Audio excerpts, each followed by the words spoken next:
വലിയൊരു വാർത്തയിലേക്കാണ്. രാഹുൽ മാങ്കൂട്ടത്തിൽ MLA-ക്കെതിരായ രണ്ടാമത്തെ ബലാത്സംഗ കേസിൽ അതിജീവിതയുടെ മൊഴിയെടുത്തിരിക്കുന്നു അന്വേഷണ സംഘം എന്നുള്ളതാണ്. ശരീരമാകെ മുറിവേൽപ്പിച്ചുകൊണ്ടുള്ള ലൈംഗിക അതിക്രമമാണ് രാഹുൽ നടത്തിയതെന്നാണ് അതിജീവിതയുടെ മൊഴി. ലൈംഗികാതിക്രമത്തിന് ശേഷം വിവാഹം ചെയ്യാനാകില്ലെന്ന് അറിയിക്കുകയായിരുന്നു. വീണ്ടും ബന്ധം പുനഃസ്ഥാപിക്കാൻ രാഹുൽ പിന്നാലെ നടന്നു. വീടിന്റെ പരിസരത്തേക്ക് കാറുമായി വന്ന് കൂടെ പോകാൻ പലവട്ടം ആവശ്യപ്പെട്ടുവെന്നും അതിജീവിതയുടെ മൊഴിയിൽ പറയുന്നു. ഹരിമോഹൻ വിവരങ്ങൾ നൽകും. ഹരി, ഇപ്പോൾ രണ്ടാമത്തെ FIR-ലും മൊഴി ലഭിച്ചിരിക്കുകയാണ്. എന്താണ് വിശദാംശങ്ങൾ?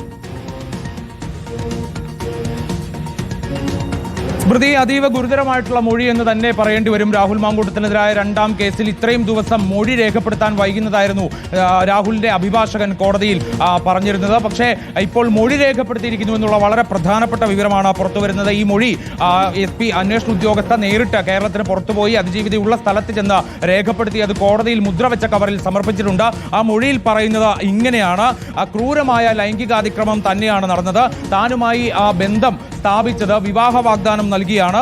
അതിനുശേഷം താൻ അവധിക്ക് നാട്ടിലേക്ക് വരുന്ന സമയത്ത് തന്നോട് സംസാരിക്കാനുണ്ട് എന്ന് പറഞ്ഞ് ഈ ഫെന്നി നൈനാന്റെ കാറിൽ കയറ്റിക്കൊണ്ടൊരു ഹോം സ്റ്റേ, ആ ഹോം സ്റ്റേയിലേക്ക് കൊണ്ടുപോവുകയായിരുന്നു. അതിന്റെ കൃത്യമായ വിവരങ്ങൾ എവിടെയാണ് അത് ഹോം സ്റ്റേ എന്ന അടക്കമുള്ള വിവരങ്ങൾ കൂടി അതിജീവിത കൈമാറിയിട്ടുണ്ട് എന്നറിയുന്നു. ആ ഹോം സ്റ്റേയിലെ ഒരു മുറിയിൽ എത്തിക്കൊണ്ട് തന്നെ അതിക്രൂരമായ ലൈംഗിക പീഡനത്തിന് ഇരയാക്കുകയായിരുന്നു. ശരീരമാകെ മുറിവേൽപ്പിച്ചുകൊണ്ടുള്ള അതിക്രമമാണ് തന്റെ നേരെ നടത്തിയത്. ഒപ്പം തന്നെ I want to rape you എന്ന് പറഞ്ഞുകൊണ്ടിരിക്കുകയായിരുന്നു രാഹുൽ മാങ്കൂട്ടത്തിൽ എന്നാണ് അതിജീവിതയുടെ മൊഴിയിൽ പറയുന്ന ഗുരുതരമായിട്ടുള്ള കാര്യം. തനിക്ക് ആ ക്രൂരകൃത്യം നടക്കുന്നതിനിടയിൽ നിരവധി തവണ പാനിക് അറ്റാക്കും ശ്വാസം മുട്ടലും അനുഭവിക്കപ്പെട്ടു. അതിനുശേഷവും ഈ ലൈംഗികാതിക്രമം തുടരുകയായിരുന്നു. ലൈംഗികാതിക്രമത്തിന് ശേഷം തന്നെ വിവാഹം ചെയ്യാനാകില്ല എന്ന് രാഹുൽ തന്നോട് പറഞ്ഞു. അതോടുകൂടി മാനസികമായും ശാരീരികമായും താൻ തകർന്നു പോവുകയായിരുന്നു എന്നും കൂടി അതിജീവിത പറഞ്ഞു. പക്ഷേ അതിനുശേഷം കുറച്ച് നാളുകൾ കഴിഞ്ഞപ്പോൾ വീണ്ടും ബന്ധം പുനഃസ്ഥാപിക്കാനായി രാഹുൽ തന്റെ പിന്നാലെ നടക്കുമായിരുന്നു. തന്നെ നിരന്തരമായി ഫോണിൽ വിളിച്ചു. പക്ഷെ താൻ ഫോൺ എടുക്കാൻ ആദ്യം തയ്യാറായില്ല. പിന്നീടും ഫോൺ വിളിച്ചു. അങ്ങനെ താൻ എടുത്തു. ആ സമയത്ത് തനിക്കതിന് താല്പര്യമില്ല എന്ന് പറഞ്ഞപ്പോൾ അസഭ്യം പറയുകയായിരുന്നു എന്നുള്ളതാണ്. മാത്രമല്ല, തന്റെ വീടിന് പരിസരത്തേക്ക് കാറുമായി വന്ന് കൂടെ പോരാൻ പലവട്ടം രാഹുൽ ആവശ്യപ്പെട്ടു എന്നതടക്കം ഉള്ള മൊഴിയാണ് അതിജീവിതയുടെയായി പുറത്തു വരുന്നത്. ഒപ്പം തന്നെ ആ ഒരു പ്രധാനപ്പെട്ട കാര്യം എന്ന് പറയുന്നത് തനിക്ക് ഒരു കുഞ്ഞു വേണം, നമുക്ക് ഒരു കുഞ്ഞു വേണം എന്നുള്ള ആവശ്യം രാഹുൽ മുന്നോട്ട് വെച്ചു. അതായത് ആദ്യത്തെ കേസിൽ എങ്ങനെയാണോ അതിജീവിതയോട് പെരുമാറിയത് സമാനമായ രീതിയിൽ തന്നെ രാഹുൽ മാങ്കൂട്ടത്തിൽ രണ്ടാമത്തെ കേസിലെ അതിജീവിതയോടും പെരുമാറി എന്നുള്ളതാണ്. കുഞ്ഞു വേണം എന്നുള്ള ഒരു വിചിത്ര ആവശ്യം കൂടി രാഹുൽ മുന്നോട്ട് വെക്കുകയായിരുന്നു. മാത്രമല്ല, അതിജീവിത ഇതിനകത്ത് പറയുന്നുണ്ട് തനിക്ക് കേസുമായി മുന്നോട്ട് പോകാൻ ഭയമാണ്.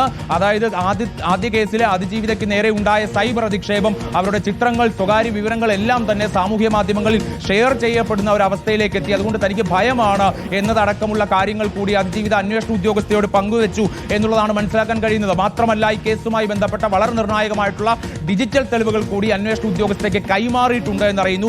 ഇവയൊക്കെ ചേർത്ത് മുദ്രവെച്ച കവറിൽ ഇന്ന് തിരുവനന്തപുരം പ്രിൻസിപ്പൽ സെഷൻസ് കോടതിയിൽ പ്രോസിക്യൂഷൻ സമർപ്പിച്ചിട്ടുണ്ട് എന്നുള്ളതാണ് വളരെ പ്രധാനപ്പെട്ട കാര്യം. അടച്ചിട്ട മുറിയിൽ ഇപ്പോൾ വാദം കേൾക്കാൻ തുടങ്ങിയിരിക്കുന്നു. രാഹുൽ മാങ്കൂട്ടത്തിൽ സമർപ്പിച്ച മുൻകൂർ ജാമ്യാപേക്ഷയിൽ അല്പസമയത്തിനുള്ളിൽ അതിൽ അറസ്റ്റ് തടയണമോ വേണ്ടയോ എന്നുള്ള കാര്യത്തിൽ കോടതി ഒരു തീരുമാനത്തിലേക്ക് എത്തും എന്നുള്ളതാണ് നമുക്ക് മനസ്സിലാക്കാൻ സാധിക്കുന്നത്. എന്തായാലും ഈ കേസിനെ സംബന്ധിച്ച് വളരെ നിർണായകമാണ് ഈ മൊഴി എന്നുള്ള കാര്യത്തിൽ സംശയമില്ല. അതിക്രൂരമായിട്ടുള്ള ലൈംഗിക പീഡനത്തിന് ഇരയായ വ്യക്തിയാണ് 23-കാരി. രണ്ടാമത്തെ പരാതി ഹരി തുടരുക.